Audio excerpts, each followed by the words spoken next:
Samantala, formal nang inilunsad ng iba't ibang ehensya ng gobyerno ang bayanihan sa estero program ngayong araw. Sa ilalim ng programang ito, 23 estero ang kailangang linisin dahil sa matinding pagbabara, tambak ng basura at mabagal na agos ng tubig.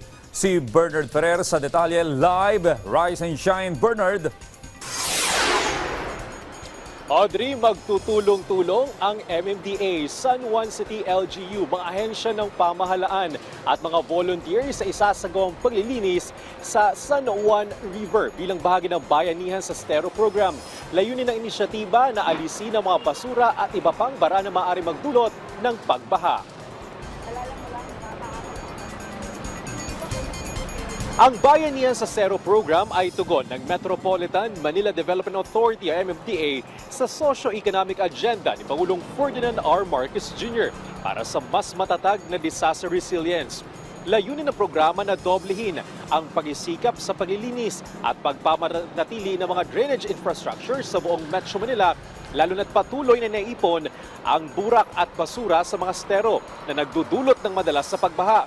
Aabot sa 273 ilog, estero at open canals ang bumubuo sa drainage system ng Kalakang, Maynila na nagsisilbing pangunahing daluyan ng tubig, ulan at baha. Sa ilalim ng Bayanihan sa Estero program, 23 estero ang kailangang linisin dahil sa matinding pagbabara, tambak ng basura at mabagal na agos ng tubig. Ang MMDA ang manguna sa mga cleanup operations, katuwang ang mga lungsod at barangay para sa manpower at resources. Kasama rin sa mga katuwang na ahensya ang Department of Environment and Natural Resources o DNR ay magde-deploy ng Estero Rangers na siyang mangongolekta ng basura at magtutulungan sa environmental safeguards. Ang Department of Labor and Employment naman o DOLE ay magbibigay ng karagdagang trabahador sa ilalim ng TUPAD program at titiyak sa maayos na labor standards. Ang Department of Public Works and Highways o DPWH ay maglalaan naman ng heavy equipment at dredging support.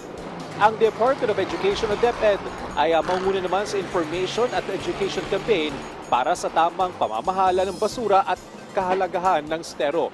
Habang ang Department of Interior and Local Government o DILG ay tutulong naman sa pag-mobilize ng barangay volunteers at koordinasyon sa mga lokal na pamahalaan.